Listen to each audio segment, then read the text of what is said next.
You're watching Inside Automotive with Jim Fitzpatrick.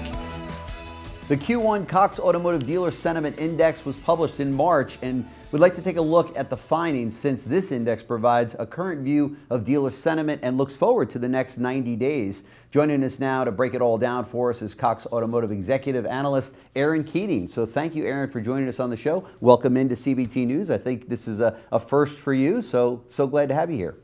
It is, and I am delighted to be here, Jim. Thank you so much for having me. Sure. So for our audience, for our audience, I should say, what the Cox Automotive Dealer Sentiment Index is all about. Sure. So we go out every quarter and we take a representative look at franchise and independent dealers to really see what their perceptions are around auto sales, used and new, and what exactly they're looking at for the next 3 months, as you mentioned, the 90-day look ahead. Mm-hmm. Yeah, that's fantastic. And I know so many dealers look forward to this coming out because it's the real deal. It's where the rubber meets the road. Sure. So let's dive right in. We know that sales have been fairly brisk recently and dealers love the spring selling season. So how would you characterize the overall sentiment of U.S. auto dealers in the latest report?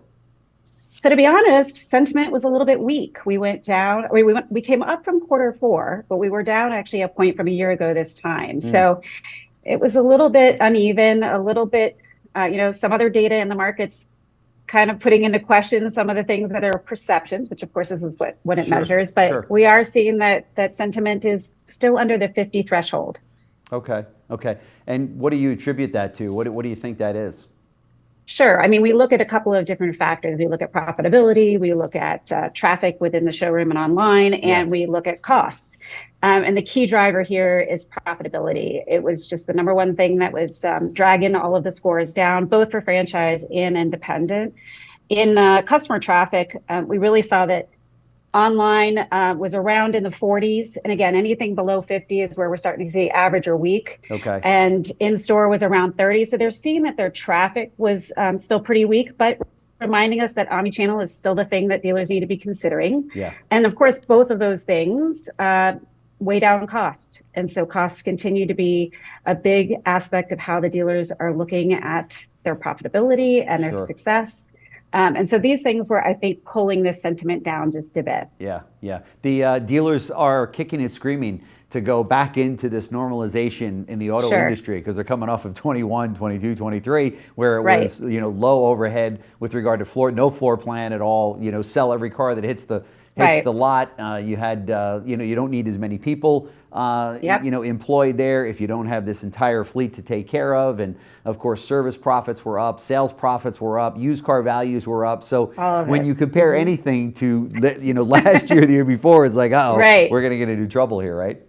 Perspective really does help us. And I'll tell you, that's one of the things that I found kind of surprising is that the look back might have told us that they're thinking, it's a little weak, but their outlook is actually higher. And maybe we can attribute that to it's tax refund season, as your point, spring season is selling, weather is getting back into the sunny times. And to your point, also, the market data is showing us this is still going to be the fourth most profitable year on record for our dealers. So perspective, again, is always a little bit helpful to kind of bring that sentiment back up that this isn't the worst of times. It's maybe not they're seeing it as the best of times, but it's certainly not the worst of times. Sure. Some of the analysts, your colleagues in the industry have shared with me their thoughts that, it looks like 2024 could possibly bring 30% higher profits than they were in 2019, although that's like 60% down from where they were in 2022 or 2023, right? So it's dealers are funny that way. They're like, no, we want to stay on this track of incredible profits, right? Sure. Well, we're all human, right? Yes. We all we're probably going through the same things each individually of what it felt like when we were all at home and our savings were building up and things are starting to move back towards normalizing. So I guess sometimes I have to remember the dealers are people too, right? There's no question about it. But it's such an exciting time to be in the industry. Of course, EVs remains an issue and a challenge there, and dealers are still trying to figure that out, which I have all the confidence in the world that they will between the OEMs, the states, and the dealers. This thing's going to work itself out. It might take a little bit of time, but that still seems to be kind of a rub right out there with dealers. Yeah, the sentiment was pretty low on this. I want to say it was the lowest that we've had since we've had the question out there since 2021. And interestingly enough, last year they were quoted above 50 threshold, or 53 if I'm right, as saying that they felt that EV sales were going to grow. 1 year later, it dipped way down. I think I want to say into around 42, 30, no, 36. 36 was the number. Okay. And so they definitely see it weakening. So it's it is an interesting time. As we keep saying for the OEMs, and as we should remind the dealers as well, we're all in this for the long term. And like you said, Jim, this is going to take us a while to equalize this out. But, we also heard some verbatims from dealers that, those dealers that are educated, excited, that they have staff that understand EVs and are able to educate their customers, they're going gangbusters. So there is, we all have to recognize our part we have to play in that. What are the major differences between franchises and independents that you're seeing in the dealer sentiment data? Sure. I think, for me, when I was looking at the data, the biggest difference came in the inventory. Obviously for new car or for franchise dealers, new car inventory, we all know that that's rebounding. It's coming back. It's getting higher. So that old worry that they wouldn't have anything to sell on the lot, that is in the past now. We have a window here. And interestingly, franchise dealers are, though, feeling relatively stabilized with used car inventory. But independents, this isn't the same game. I mean, there's a solid 10-point difference between how they're feeling about their current levels of inventory. And I want to say, if I'm remembering the numbers correctly, it almost goes up to a 14-point difference when they talk about the sales environment for used cars. So to me, that stood out as the biggest difference between franchise and independent dealers. Yeah, for sure.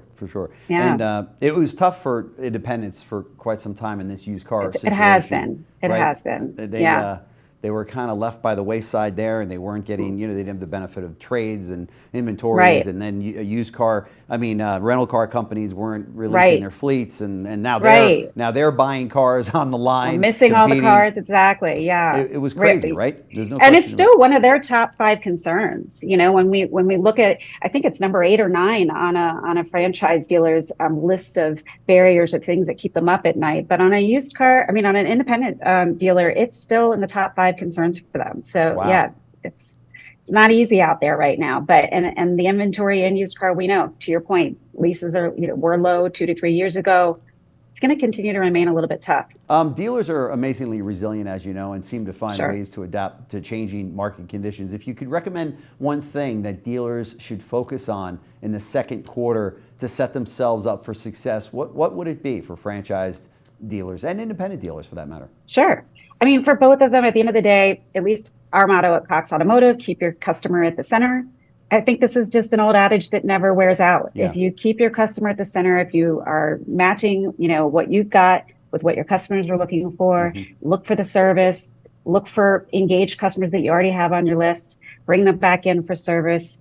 These are the ways that you're going to continue to retain loyalty in the situation, and really please the guys out there, because otherwise you're going to be in a situation where you're pointing people to the wrong things. You're not looking at the right inventory to bring into your dealership, and that's not going to satisfy your customers. They, at the end of the day, know what they want. Let them direct you. Yep. Absolutely. I'm going to leave it there. Yeah. No truer words have been said there. So Cox Automotive Executive Analyst, Erin Keating, thank you so much for joining us here on Inside Automotive. And thank all of you for watching. Don't forget, you can watch all and access all of our content, in-depth interviews and original shows on Roku and Apple TV right in your home. So thank you so much for watching. Thank you. Thanks. Thanks for watching Inside Automotive with Jim Fitzpatrick.